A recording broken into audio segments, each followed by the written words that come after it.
Good morning.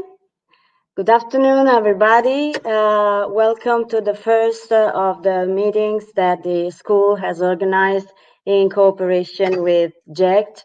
Let me introduce with a few words what kind of events is this. This is the first of the three meetings that we will organize here in the future in cooperation with JECT, which is the Groupement Européen des Écoles de Cinéma et Télévision. This means an association which is part of SELECT, the World Association of Film and Television Schools. JECT has its members all around Europe, like we are 65 schools and universities, and we include also some schools from Israel and Lebanon. This special event is supported by JECT because it has been made through the funding, special funding for Lebanese schools, which are in a very difficult situation politically, economically, and of course because of the pandemic. So we are very glad to have this meeting with this director that I will shortly introduce in a few minutes. And I take the occasion to bring the greetings of the director, Mini Ferrara, who can be here for previous commitments, but we're very glad to say hello to all students, Italians and Lebanese students that are following this meeting. This event of this afternoon is organized in cooperation with the African, Asian, and South American Film Festival of Milan.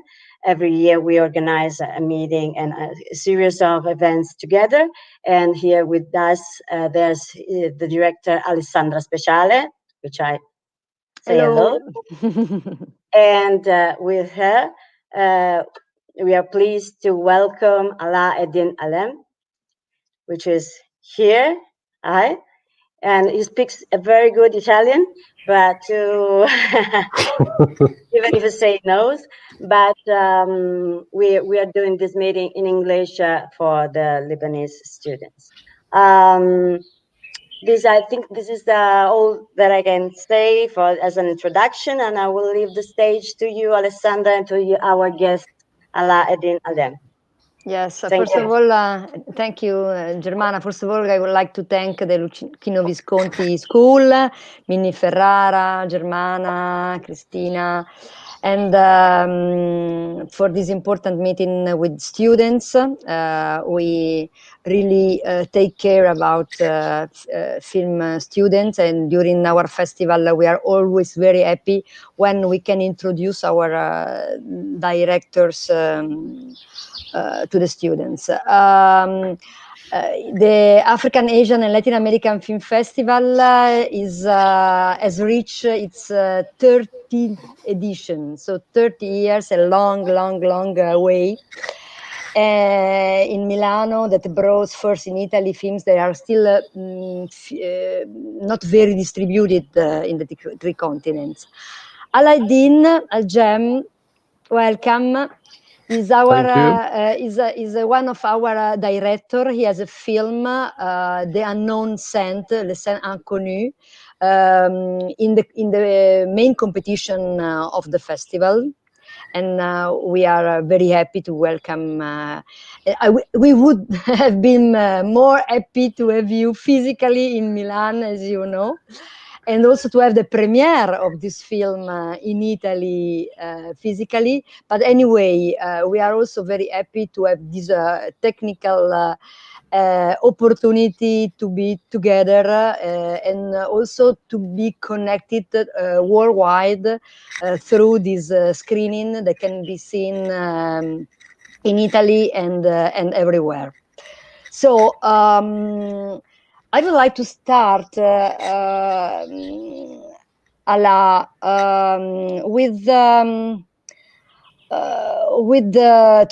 to familiarize, with our audience. I would like to ask you a brief presentation of your professional excursus, because I know that you come also from a film school, and also where you met Francesca Duca, who is the producer of the film, and unfortunately she's not with us today. And let's briefly retrace the step that led you from school to the presentation of your first work at Cannes in 2019 in the Semaine de la Critique, one of the most prestigious sections in the world for a first film. Yeah, well, first of all, thank you for having me here with you. And as I told you in previous meetings we had, I really enjoy talking about the film. I didn't know before making the film that I enjoyed this so much, but yeah, I'm very talkative, so I really like to talk about myself. I come from a very traditional, let's say, cursus. I started studying cinema very early. I mean, I was 17 years old when I graduated from high school, and the first thing I did was cinema school, mainly because I kind of felt there's something there for me, but also I didn't want to go in any kind of serious studies at the time. I was 17 years old. And I studied at ESAV Marrakech, l'École supérieure des arts visuels Marrakech.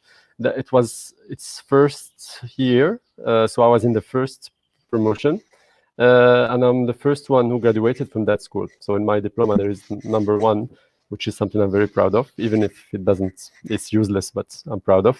And I studied 3 years there, screenwriting and directing, and then I went to INSAS at Brussels, and I studied there, and I graduated after the master degrees. And at the time, I had already directed 2-3 shorts during my studies that had quite good exposure at Festival Circus. And then at the time I had a project, short film project, even if I was based in Brussels, but the short film was supposed to happen in Morocco. And I remember that at the time I went back to Morocco and I met every single producer in Morocco almost, and no one was interested, because no one is interested with shorts. I mean, economically they're not interesting. And also, I mean, the short was very long. It was 13 minutes long, and there was only like 3 words in the whole shorts.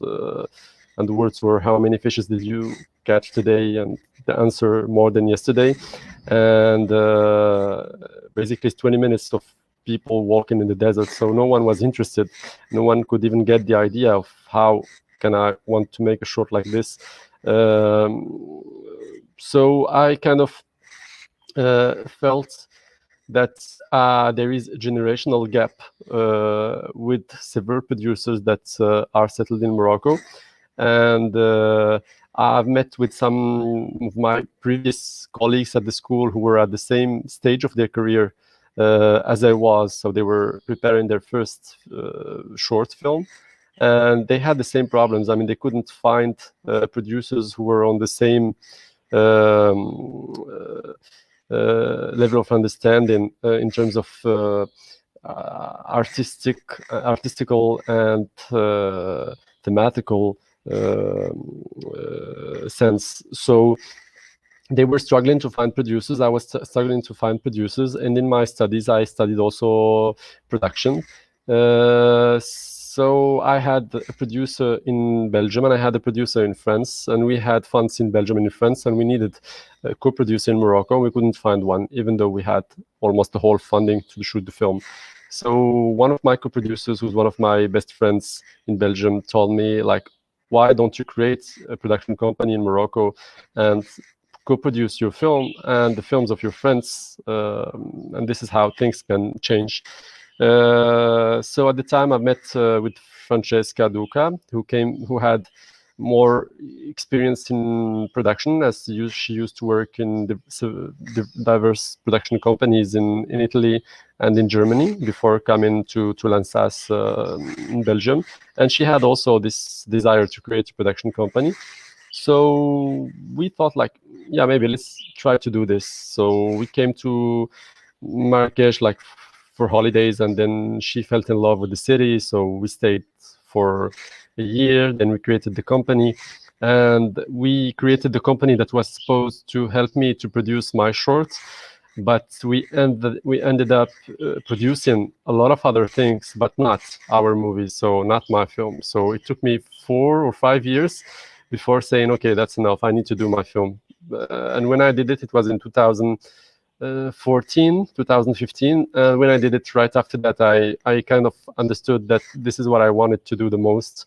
And right after the shooting, I started writing a feature film, which was the Unknown Saint. As at the time, I mean, all my previous shorts were, the first short I did was like 5 minutes long, then the other one was 10, then 15, then 30 minutes, and I kind of, you know, I saw it growing, and I kind of understood that I wanted to go to the feature film length. And yeah, so I started working on the scripts, and the development was very long, as many of you will experience with their first projects and their first feature film. It's not an easy thing to come on in the market and say, I want to make an Arab comedy that will be burlesque with, you know, some in some parts of the film there will be like 10-15 minutes without any line of dialogue, and we will have like 8 characters, a dog, explosions. And I mean, they won't take you seriously at first, and then you need to convince them. So you kind of feel like in the market you have something to prove. You need to give people, you know, concrete elements to trust you to finance the movie and to work with you.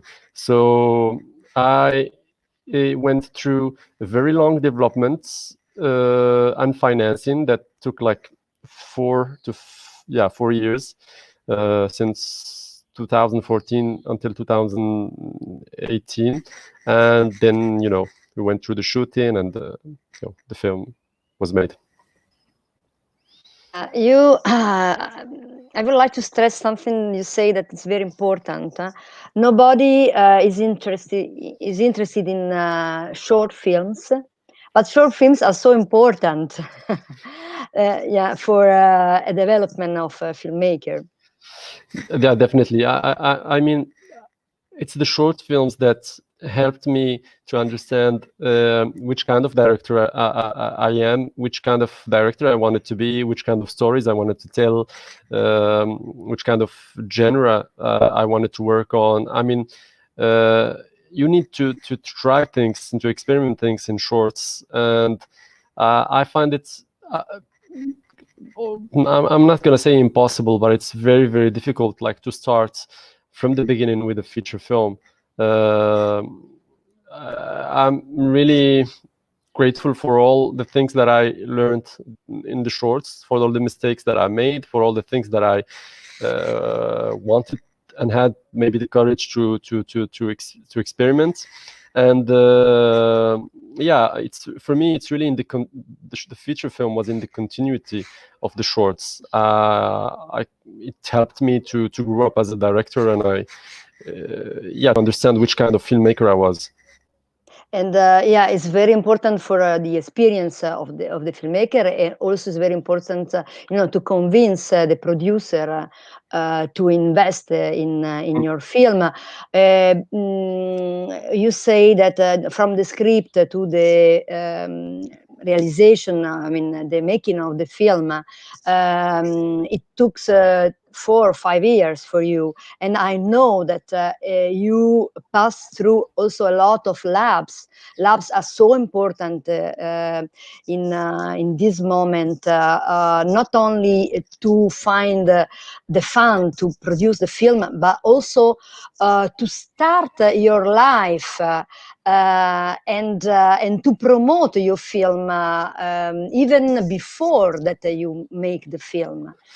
So can you maybe explain something about that? Yeah. I mean, this is very. When I say lab, I mean all the industry meetings that you have now to get fund to help you to help you to find the co-producers, but also to start to promote the film before the making of the film. Yeah, definitely. This is a very important point. I mean, especially for first feature films.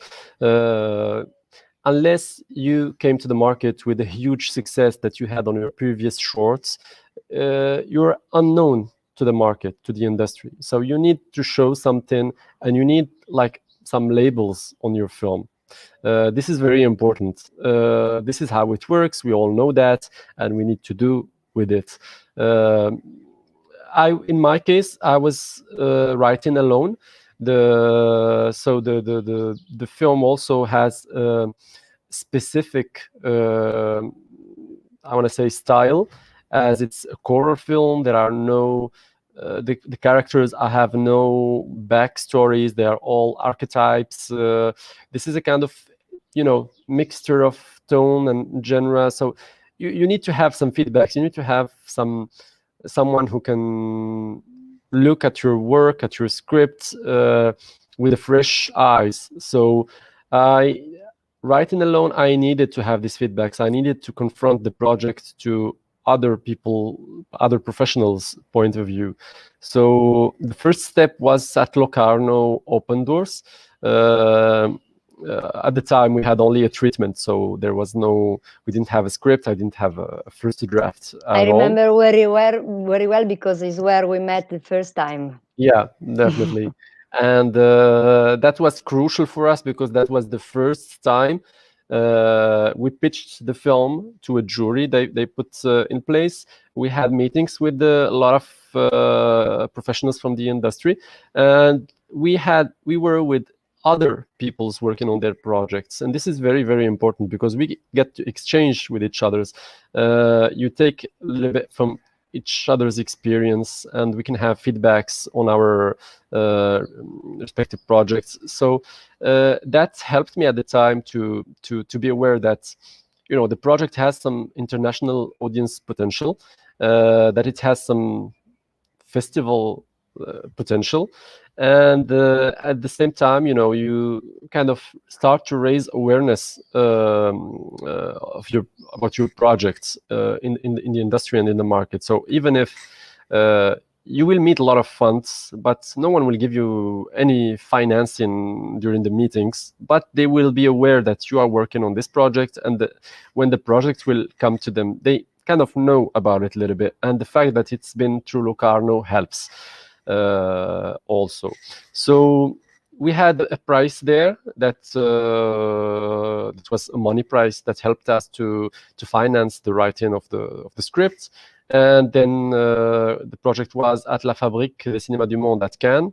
We were quite advanced at the time, so we had a second draft of the script, and at Cannes it was different because we were not looking for feedbacks. We were more looking for networking possibilities. We were looking for a co-producer, and we found our French co-producer there. And then we went to Sundance Labs. The Sundance Labs were really focused on the script. So it was 7 days in the mountains with 7 screenwriters, American screenwriters, and you spend a day with each one of them, breaking down your scripts and working on your scripts. Then we went to Venice, Production Bridge, and that was, for gap financing. There is a plane passing above me, so maybe you hear it. So that was for gap financing, and that was also very important because it was different. We were not looking at all for any feedbacks. We were like few months ahead of the shooting, but it's there where we found the last investors who put some money in the project. Among them, a Lebanese investor who helped, to top the financing of the film. And it's there where we signed with our sales agents. We have met him before, of course, but it's there where it was concrete for us. So all this, step by step, from a lab to another, it helps, and you don't have the same expectations in each lab. Each lab is designed in a specific way, and you need to know why you go there and what are you looking for in order to optimize your chances of having what you were looking for.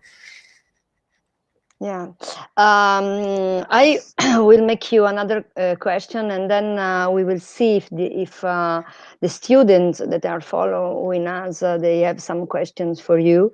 You mentioned a clash of generation, and I would like to go back to this question. As you said,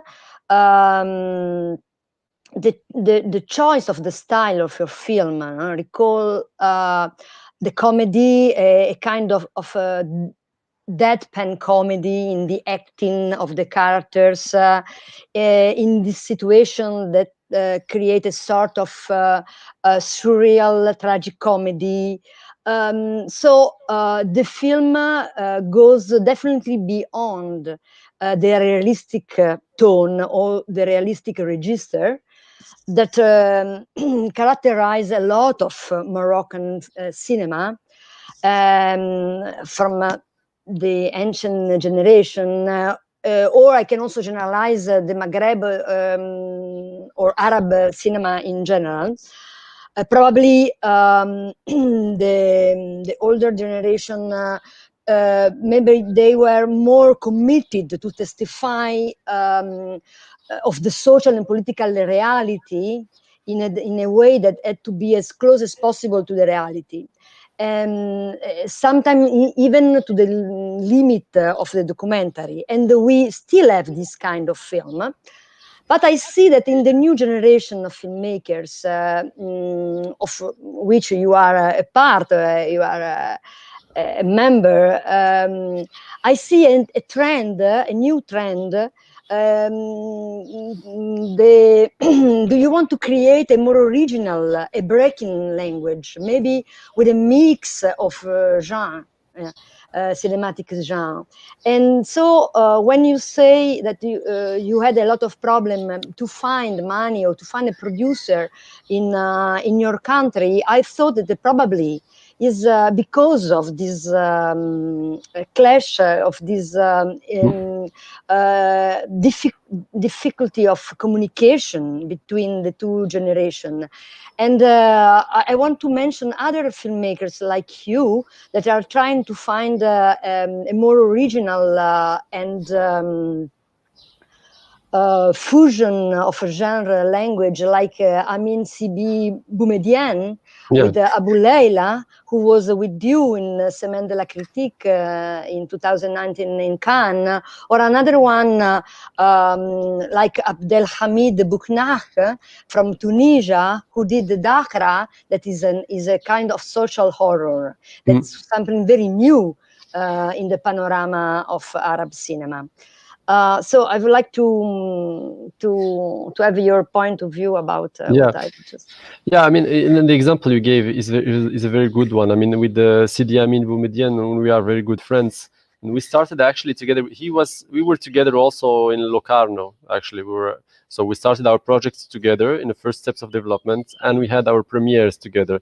So that's kind of a bond that we had, and I know that with him and with others, we share the same feeling that our generation feel more,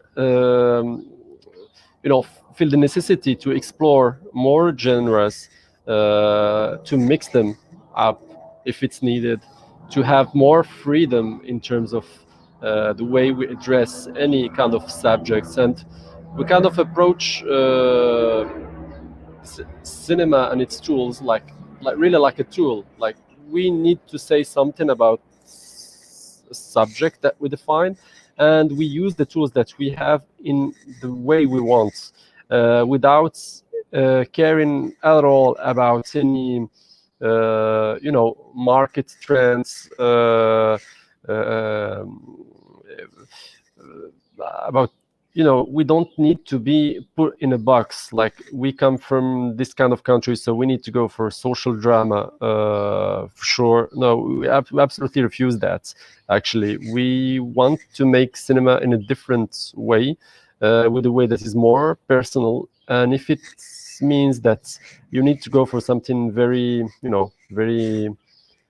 very hard, very rough, like Sidi Amin Boumedien's film, but you do it. And if it's something burlesque, deadpan comedy, and a mixture of tones, and absolutely not realistic, but yet still have a realistic shape, like I did, you can do it. If you want something like Ismail Iraqi, Zanqa Contact, who was in Last Venice, and it's more of Tarantino's, like in Casablanca, but you do it.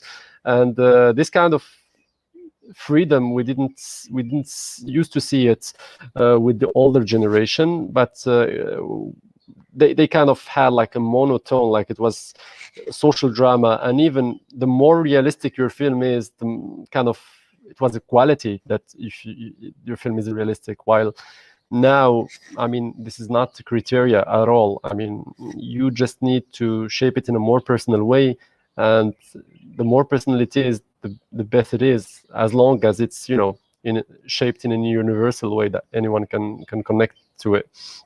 So this is how we feel.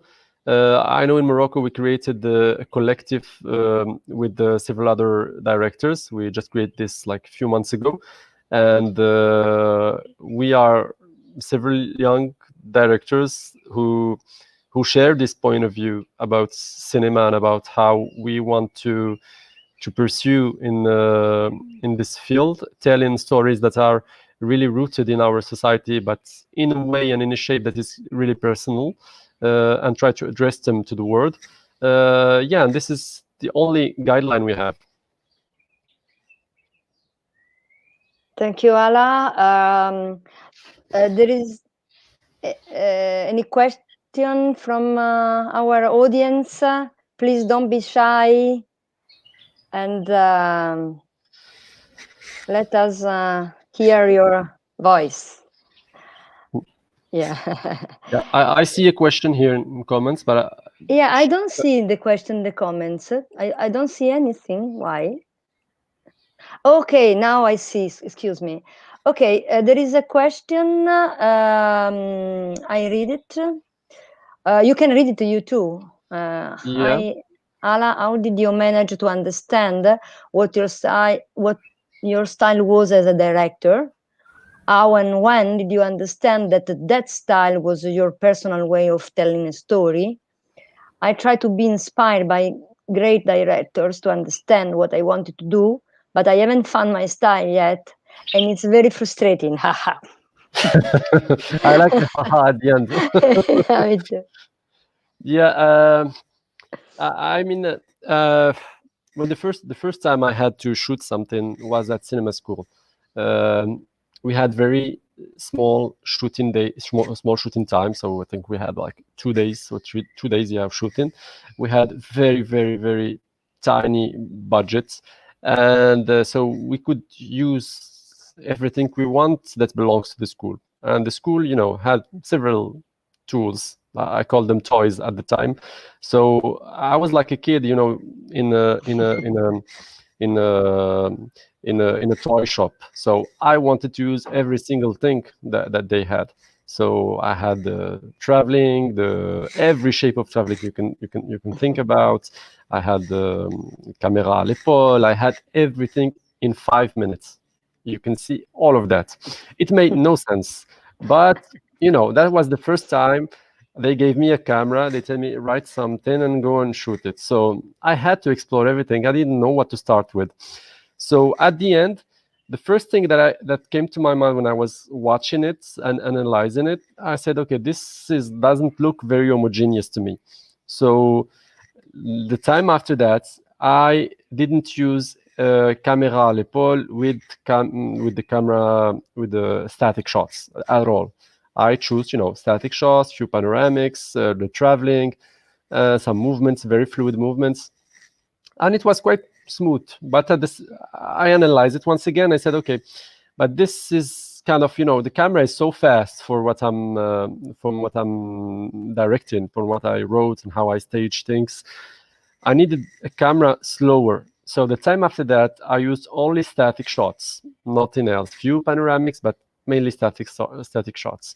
And at the time, I thought, okay, this looks quite good for what I do. Now I need to work on the editing and on the writing. And from one film to the other, I kind of started analyzing what I did, what I liked in what I did, where I felt comfortable, where it came to me naturally and where it doesn't. And from one film to the other, I kind of found myself simplifying the cinematic language I use. And at the time, at the last film that I did was The Unknown Saint. It's only shot in static shots, no camera movements at all, and it's only shot with two lenses, the 35 millimeters and the 50 millimeters that are the one that are the most close to the human eye perception.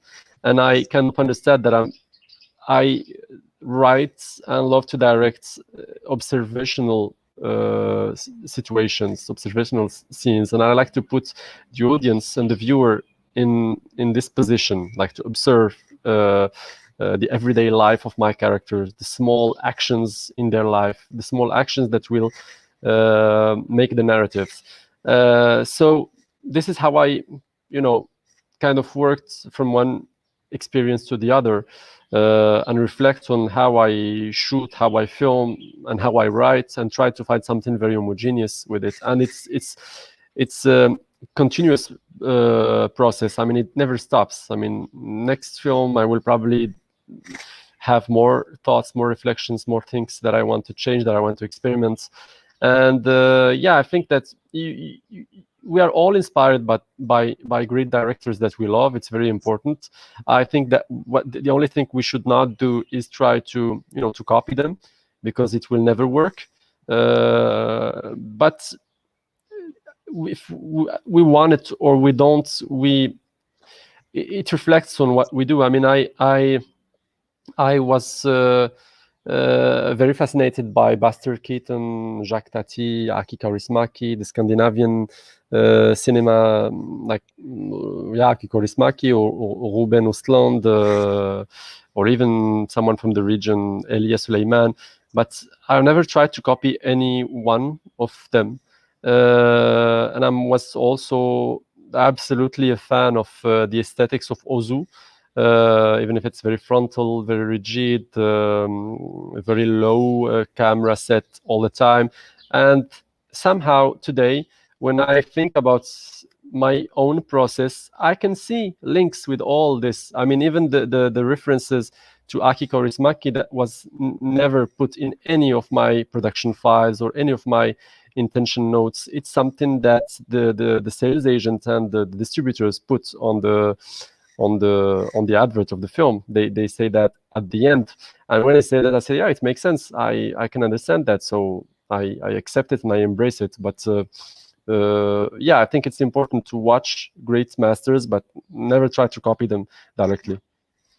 Yeah, I see there are other questions. I want to say also, if you want to write the question in Italian, you can do it, because Alaa can read it. So the second question is Stefano Mucaria, and he asked, what were the problems at your first film? Okay, I know that you had a lot of problems, so please try to resume. Okay, I will try. It's not easy, because I mean, what were the problems? I mean, what wasn't a problem in my first film? Okay, maybe it will be easier. It can be easier. I mean, the only thing that wasn't a problem was the casting. The cast was easy to do, to find. It took time, but it was easy. All the rest was problems. Yeah. I mean, we shot in the desert. We had like it was supposed to be a quiet desert, but it was absolutely not. I mean, they built the road there. Since the last time that I shot there, they built like 3 or 4 or 5 stars hotels. You had Germans with camels doing desert excursions there. We had a motocross competition. We had the school of aviation doing some exercises over our head during the whole shooting. It was impossible. It was absolutely not a desert. If you turn the camera like a few centimeters to the left or to the right, you will see a lot of people. It was so crowded. The thing that was, I mean, the problems, yeah, I mean, during the financing, the problems were present at the beginning, but then at some point, I think there was a turning point, which was, I mean, the selection at Locarno, then Cannes, and then Sundance. I mean, the Sundance and Cannes were quite at the same time. When we were at Cannes, we knew already that we were going to Sundance labs. And that time, we were the one receiving interests. This is unfortunately how it works. Some people, even that we approached first and who'd never answered after the announcements of the selections, they were the one came into us. And the other turning point in the finances were when the Match Factory, our sales agents, came in. When they came on board, I mean, sales agents today are so powerful in the market. If you find the right sales agent who has the right lineup for your film, that's a turning point in your finances. That's a turning point in your festival strategy. I mean, your film needs to be good, but it will help to have attention to your film. Alaa, sorry if I interrupt you. If I'm not wrong, they came before the making of the film. Yeah, this is what was exceptional, is that normally they no, are not normally. More and more they came before now. Yeah.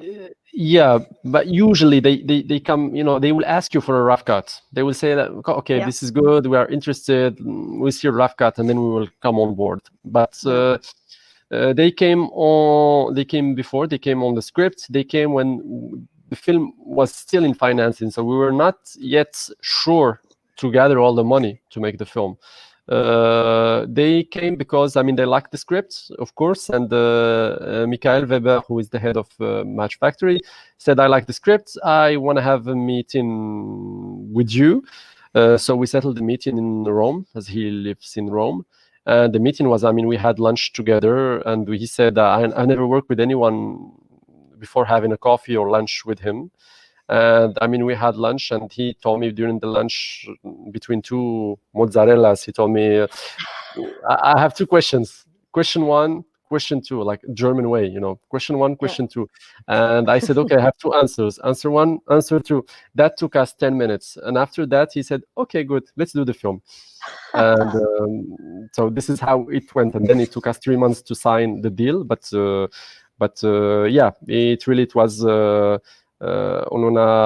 in a small trattoria a Roma that we secured our sales agents, and then we had, of course, shooting problems. I mean, I told you with the desert, and then we had the biggest problem we had was the weather.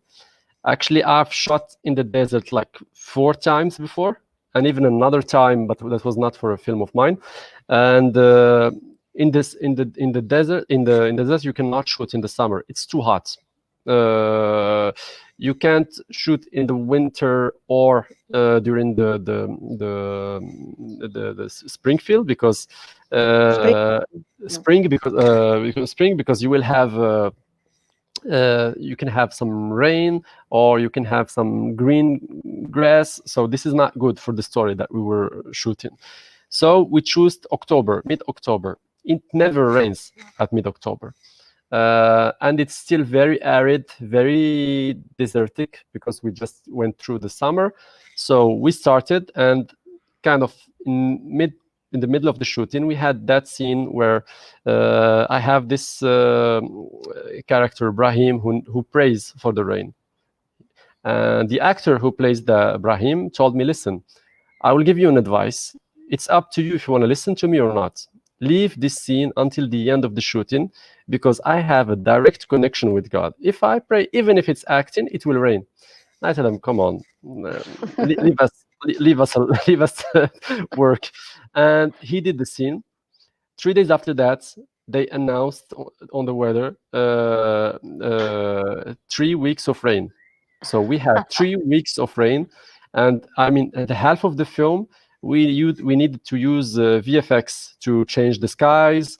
We were like shooting inside, and when we see a little bit of sun, we were rushing outside to shoot the scene. Then we go inside, then we go outside, except the one scene where we needed it to rain. It didn't rain that day at all. They announced the rain, it didn't rain. And we had our special effects guy who was supposed to make the rain, and he was coming with his camion citerne, and on the road there was a strike for camion drivers, so they blocked him. So we couldn't do the rain, and then we figured out a way to do it at the end. But yeah, I mean, we had this, that was like the example of one normal day for us in the shooting. We had 36 days of shooting. Every day it was like that. So I can't go longer than that because I won't finish. I know. There is another question from Ribal Shedid. The desert seems to be a recurrent element in your films. Does it have a specific meaning to you? I really like the aesthetic of the desert. So you know, for me, it's very important to shoot and to write stories that happens in places, in sets where if you go there and you put your camera, you want to make a lot of photos. I mean, you can put your character and you have a lot of ideas of shots that you want to make. This is for me very, very important. So the desert gives me this, it provides me this. So this is, I think, why I did 2 or 3 shorts and a feature film set in the desert, as I really think that there is something there aesthetically very cinematic, very strong, and it goes very well with the way that I like to shoot with wide angles and 35, 50 millimeters. So yeah, I think that it should be, it's more a question of aesthetic than any meaning. Sorry, another question, Alberto Sparapan, about Sundance. Did you find a lot of differences between your way of conceiving stories and a Western American one? Were there any clashes during the script revision, or did you easily manage to tell the story you wanted to tell? Thank you.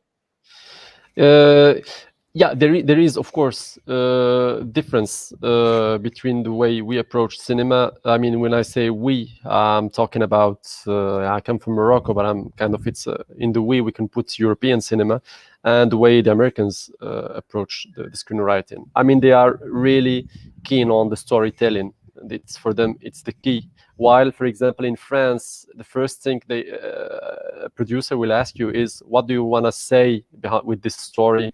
What are your intentions? What look do you have on your society, on the world? In the US, no one will ask you this kind of questions. They will tell you like, okay, what's the story about? What's your character about? What did he do before? What is he doing after that? Why does he do this? Why does he do that? I mean, they are really keen on the storytelling. And I remember I've worked a little bit with an American guy who's kind of became a kind of uncle to me. He's Robin Matthews. Matthew Robbins, who is a screenwriter, an old screenwriter who used to work with the likes of Spielberg and George Lucas. So he did some big films, and now he's almost in retirement.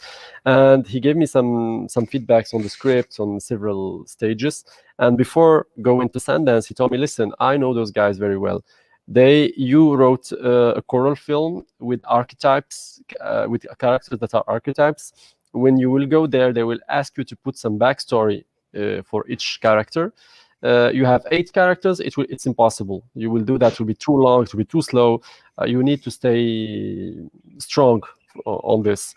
When I went there, actually, I was a little bit surprised because no one asked me that. They were asking about the characters. They were asking about, how do you want to put more personal stories for the characters, but no one pushed a lot for this. And during the Sundance, they have a very good approach, because they tell you during your stay here, you don't try to write at all. Like, just, we will break down your script, we will talk about it, we might say some things that make sense, some others that doesn't make sense. Take notes if you want, but really don't try to write anything. And once you go back home, like, take a week or two, and then, think about it, and let's see what sticks in your mind, and if there is something that still makes sense to you or not. And this is what I did, and actually I think it's the right way to do it, because you can be a little bit, impressed by the CVs of all these guys, and you see this one worked with Woody Allen, this one has 2 Oscars. So if they tell you something, you kind of, you are new in this, so you kind of feel like, okay, they have a lot more experience, and the way they argument their point of view, so they might have, they might be true on this, but this is not something you should do. No one knows your film better than you, and even if you make mistakes, it's not bad at all to make mistakes. You should definitely stick to the things that you understand, and never change anything in your script if you're not convinced by it, because you will not be able to direct it anyway. If you change the character, the story, you change something that you don't really understand, but 2 or 3 people told you that, but you don't get it, just don't make it, because on the set you can't do it at all. And this is something I was really aware of, so I had it in mind, and I really made some few changes that I was convinced by, and others. So finally, did you make some like very small changes? Yeah. Very small changes. Yeah. And in post-production, in terms of editing, did you have also some helps or kind of labs for the editing? No, this we didn't have. Actually, we finished the shooting by the end of November. We started the post-production in December. The editor was a French editor, came to Marrakesh to work with us the 1st of December. And we needed to submit to Cannes in March, so we had very, very little time. So we were really, really short on time. So we finished everything like 2 weeks before the premiere. Yeah. So I think we didn't have that. We didn't have that, but it can be useful. It can be really, really useful to do that. We had one consultancy from another editor that we asked for, and we did a screening in a cinema school in Marrakesh, just for this editor, to give us some feedbacks, and it was helpful. Yeah, we asked for 1 or 2 feedbacks like that, but we didn't have time to go through programs. Yeah. Okay. Question. So maybe I can make one more, because we talk a lot about your experience, and then I think it's very useful for the students that are listening, and also about labs, about the importance of shorts, and we didn't talk about the content of your film. You in your film, you show us a people in a changing micro society, squeeze between antagonistic forces. There is in a way the tradition, the faith, the marabout. In the other way, there is a modernity who is coming, and this kind of clash is a topos is a very typical subject coming from Morocco, anyway, coming from these countries that are changing very fast. But as we said, it's very different in the original, the way to tell, maybe, a typical subject. And so let's go a little bit more deeper into the aesthetic choices that you make to express these two dimensions. Okay. Yeah, for me, I remember one specific talk that I had with the DOP before shooting. Of course, we were in pre-production, and we needed to find the right aesthetic for the film. And I had, of course, several ideas. So when we were discussing it, I told him, listen, for me, this film is about micro society. That is subjected to two forces that are antagonists: a traditional way of living, something more vertical, more in terms of faiths and beliefs, turned to the skies, and another approach to life, something more concrete, more modern, more horizontal, something more turned into the concrete matter, the earth. So I told them this: we are going to shoot characters that are suspended between earth and skies. So we had this as a guiding line for the aesthetic of the film. So we were all the time trying to balance the dimensions the part that will take the earth, the part that will take the sky in the frame. For example, we start the film with the earth and the sky taking the same almost the same parts of the frame, and then there is a plane. There are still planes flying Normally, in Morocco. No. Because here in Italy. Today, I mean, this is me during the shooting. I mean, like planes and planes and planes, and then we will have people come in. The neighbors will come knock on my house. Then I never see my neighbors, but they will come today. And this is the first time I'm sitting in front of. I mean, here, but listen, that's another subject. Yeah. You were talking about so we were having this, and this sometimes depending of the situation and the character and where he is, we can sometimes have like put him more in the skies, like having the 2/3 of the frame all the skies and just a little part of earth, or we do the opposite of that, even though I mean logically it makes no sense to shoot that way. I mean to put like 2/3 of earth and just a little part of the sky up. But we kind of had fun with this, and we said even if the audience don't see it at the end, but you need some directive lines to your aesthetic. You need to think your aesthetic according to what you think you are telling as a story, what you think you're talking about in terms of theme, of subjects, and what you say about this. So you need to have this to have something at the end very homogeneous. We worked with this, and we worked also on fractioning the spaces. We had some places, some sets that were very, very, very small, like the barber shop. It was so tight, so tiny.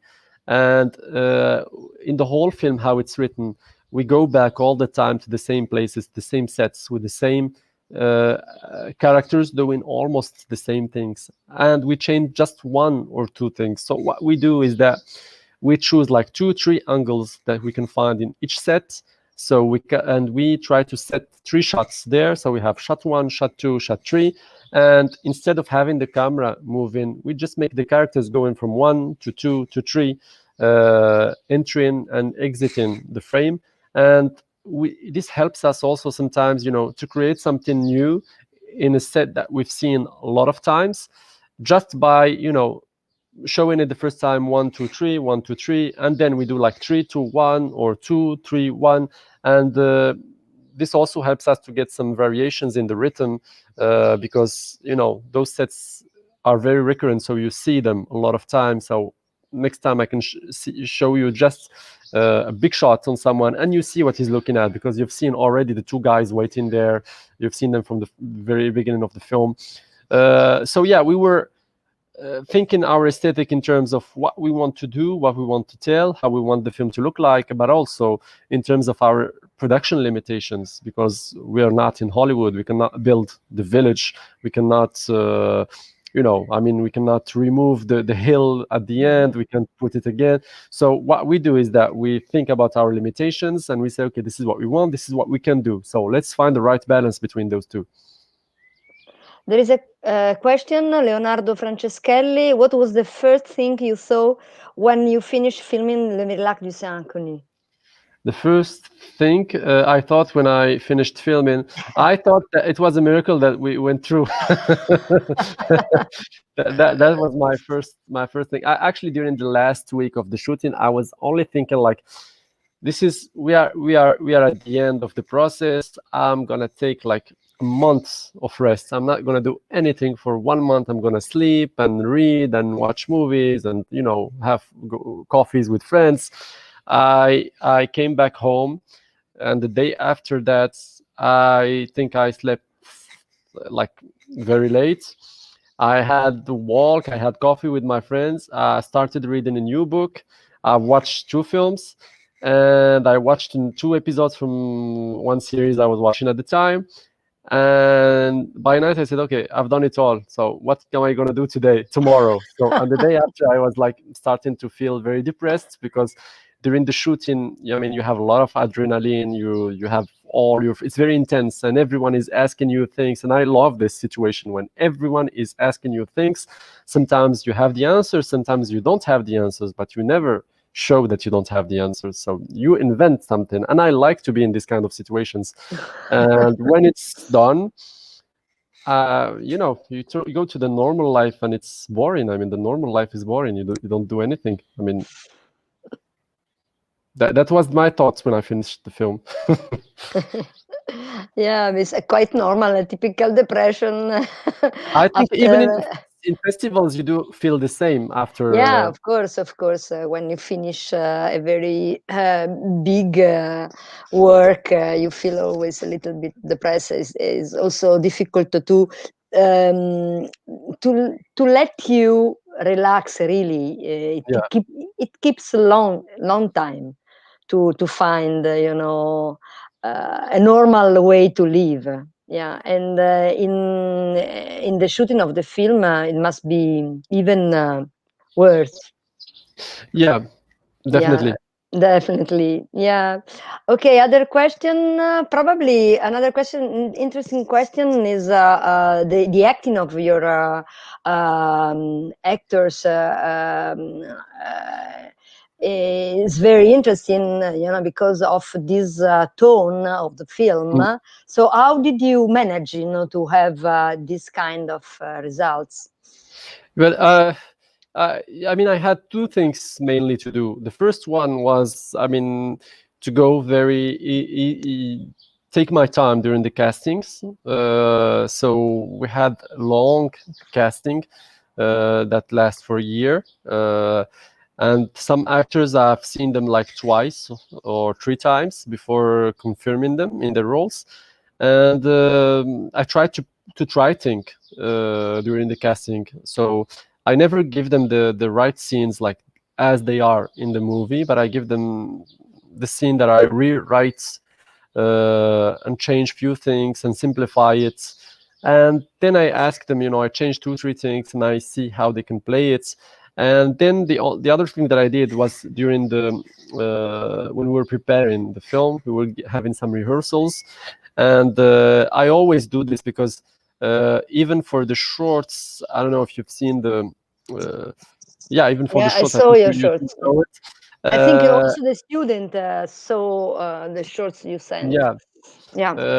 Because I know now by experience that when I work with actors, sometimes they are frustrated because there is a scene where, for example, the actor can play it in a more intense way. He can go into crying or screaming something, and I'm always like, no, don't do that, please. No. Just look look at him. You want to cry? Okay, think about yourself crying, but don't cry, please, and just look at him.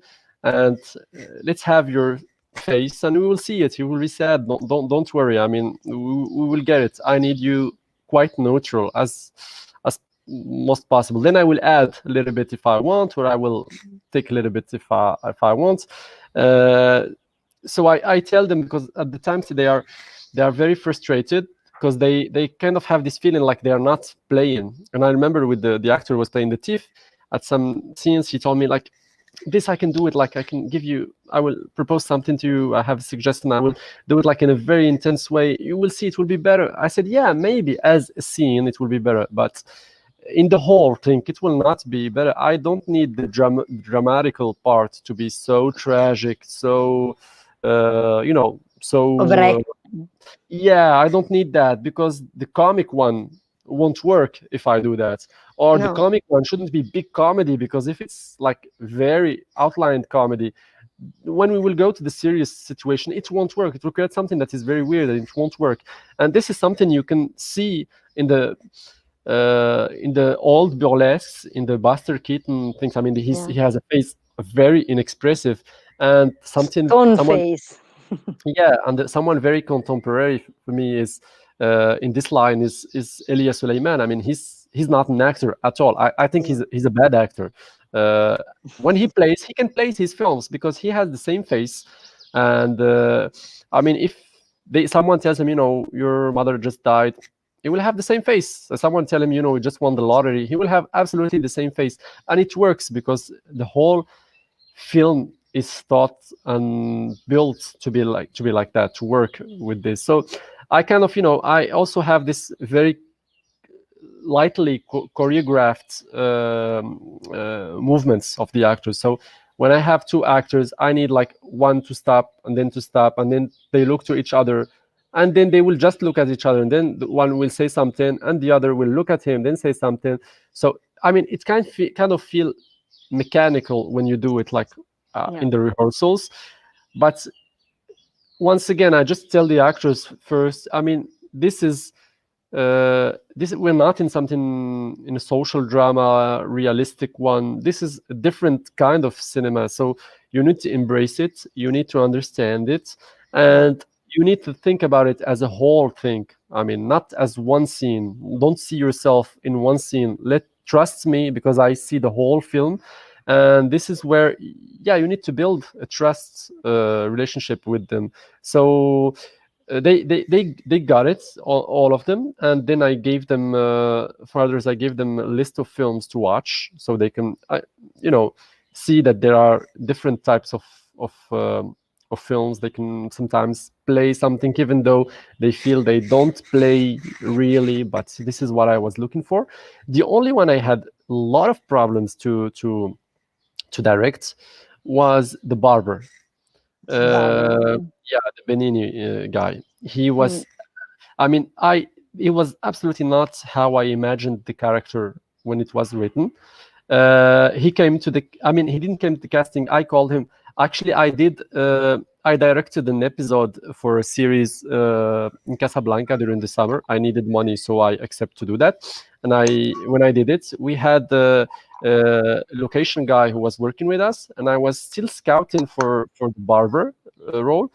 And I was sitting next to him, and I was looking at him, and I say, man, you have a very, very nice face for the character I'm looking for.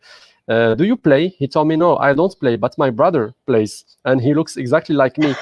So I told him, give me a picture of your brother. And then I saw his brother. He told me he's an actor. He's very known. I kind of saw who he was, but I didn't know him well. So I called his brother and told him, please come to the casting. I've seen your brother, and he told me that you looks like him, but you play better than him. So please come. He came, and he was so clumsy. I mean, he was. I mean, a bottle of water fell on the script. My coffee was on the table. He turned. He fits the table. Then, I mean, all the pens are. I mean, it was a mess. It was catastrophic. We did the first session. A slapstick. A slapstick comedy, I mean. Yeah, Yeah. It could be. I saw him. I was with a friend of mine who was helping with the casting. He told me, I mean, you want Buster Keaton, Charlie Chaplin. This is Charlie Chaplin in life. What do you want more? I called him another time. He came again. I tried to fit him into the character. He couldn't. But what he was doing, I enjoyed it when I was watching it. So the third time, what I did is that I rewrote the character, trying to imagine him playing it. So I gave him some things like very, I gave him the things when he washes his hands. When we changed all costumes for him, we put him. He's the only one who has colors. Actually, all the characters don't have any colors. They are all in very fade colors, and he was the only one with orange, with some clothes from the 80s, the trousers that are very large, and so we dressed him like that. We changed the script for him, and he came, and I say, okay, now we can do it. But during the shooting, we thought it was easy to do because everything was very prepared. But during the set, the first shot, he spilled the how do you say that, the foam on an actor. He was a mess from the beginning. It was a mess. At some point, even the other actor who played the thief, he came to me and I saw him. He was very bothered by something, and he told me, is he really gonna shave me? Can you please at least take the lame from the shaver? I said, okay, I will do that, because we were all afraid that he was really able to cut him. I don't even remember why I'm talking about this, but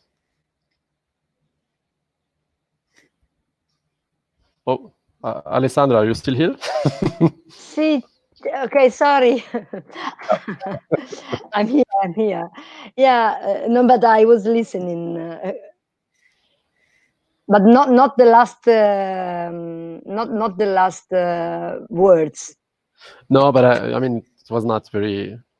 Okay, sorry, because I closed the window and then I entered again very quickly, but I lost the last words. Sorry. Listen, two very short last question. I see there is no others question from the students, so we are going to close. But I want to ask you two. I don't remember if your film has been already released in Morocco. It was supposed to be released the 18th of March last year, and we prepared everything. And on the 15th, we received the letter saying that cinemas are going to be closed. Yeah, they are still closed until now. So yeah, I was asking that because I know that with the COVID, a lot of films unfortunately are still waiting, for to be released. Because it will be very interesting to see also the reaction of the audience, because also the audience they are very used to see very realistic representation of their society, so they will be very surprised. So it will be interesting to see how do they. Probably you had a test of the reaction of the people in some festival. Yeah, during the Marrakesh Film Festival and Tangier Film Festival, especially Marrakesh, because the cinema, the place where it take place is so big. I think it takes like 1,500 or 2,000 people, and it was crowded. And you can sense the reaction. I think they bonded well with the film, especially the young audience. I think they get this sense of humor, this sense of second, third degree. I think they quite get it well. There's a very Moroccan humor in it, and they link to that. And in Tangier, it was also the same thing. So. And then, I was very, very positive about the release of the film here. In France, the film did very well, so I was thinking that in Morocco it will do well too. But now unfortunately we don't have any visibility about when and how if it will be released again or not. I mean, we don't know even how many cinemas will survive to this. Yeah. No, and then you say that you have to shoot in. Can we ask you what are you doing, or if you can give us some information about your future projects, or just to see what is the future in front of you? Yeah. Well, yeah, you know, we have production activities also here. So after a year of blockage, now we resumed our production activities. So now we have 2 shootings, one a documentary that we could produce with France and Belgium of a Moroccan fellow young author that we will shoot in June. And another film that is a Tunisian Moroccan film, and we do production services for them on June, July. And me personally, I wrote a series that is in financing now in France, and I wrote the second feature film. I think you've seen the pitch during the Marrakesh film festival. Yeah, I saw it. One, I'm writing this, and I mean, this is, I don't know if it's confidential or not, but there was a question of a second part of The Unknown Saints with the two thieves doing another thing together. So I'm thinking about it. I've received some proposals, and I'm thinking about it. Okay, yeah. So you are thinking of series also now? Yeah, I think I enjoy watching series more and more. Not all of them, but some series I think are really good. Yeah, so I was during the lockdown, I wrote an idea of a series, and one day, you know, during the lockdown, my agent called me and said, what are you doing? You should really write during the lockdown and everything. I said, yeah, you know, I wrote something, but I don't know how is it. It's an idea of series. So I pitched it to her, and she said, can I do something with it? I said, okay, if you want. And then so I sent it to her written, and production bought the series. So I was developing this since this summer, and now we finished. So now they are in talk with platforms and for you know, for and you are it. supposed also to direct. I mean, I'm creating the series, so I'm kind of a showrunner on the series. I will probably write half of the season, so 4 episodes, and I will direct 4 episodes. Okay. So if there are no more questions, I think we can. Germana. Back again. Back again. Back again. Alaa, it has been very interesting, and of course I saw your film at the shorts, and so I think that all the questions were interesting, and put it out everything that I wanted to ask you. So I'm satisfied.